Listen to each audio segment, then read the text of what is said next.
এই অনুষ্ঠানে সম্প্রচারিত বক্তব্য বক্তার নিজস্ব মতামত।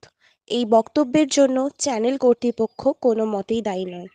মুখ্যমন্ত্রী যেটা বলছেন, সবসময় মুখ্যমন্ত্রীর কথা আমরা ধার্য করে চলি এবং তিনি আমাদের গুরুজন মানুষ, তাকে আমরা সম্মান করে চলি। তিনি যখন কোনো বক্তব্য করেন তিনি অনেক ভেবেচিন্তে বক্তব্য করেন। তিনি যখন সে বক্তব্য করেছেন সাধারণ মানুষ যাতে এরম ধরনের একটা অসম্ভব রকমের একটা দুর্নীতি সামনে এসে পড়েছেন এবং এমন একটা সিচুয়েশনে এসে পড়েছেন যেখানে না জানা অবস্থায় কুইন্টাল কুইন্টাল জল বেরিয়ে আসছে এবং কুইন্টাল কুইন্টাল জল বেরিয়ে আসছে এবং কুইন্টাল কুইন্টাল জল বেরিয়ে আসছে এবং সেখানে মানুষের এরকম দুর্ভাগ্যজনক অবস্থা যে বাড়ি ঘর কিচ্ছু নেই, রাস্তায় মানুষ দাঁড়িয়ে পড়েছেন।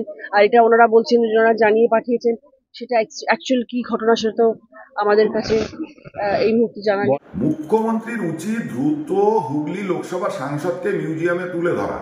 সমাজের বহু মানুষ অনেক কিছু এনার কাছ থেকে শিখতে পারবে। বলাগড়ে দাঁড়িয়ে বলছে কেন্দ্রীয় সরকার নাকি কুইন্টাল কুইন্টাল জল ছাড়ছে।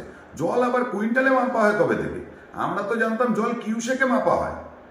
এই ধরনের মহিলা টিভির পর্দাতেই ভালো লাগে, বাস্তবের মাটিতে এনাদের ন্যূনতম জ্ঞান নেই, সমাজের বিষয়ে ন্যূনতম জ্ঞান ধারণা নেই, যার কারণেই এই ধরনের ভুলভাল মন্তব্য করছে।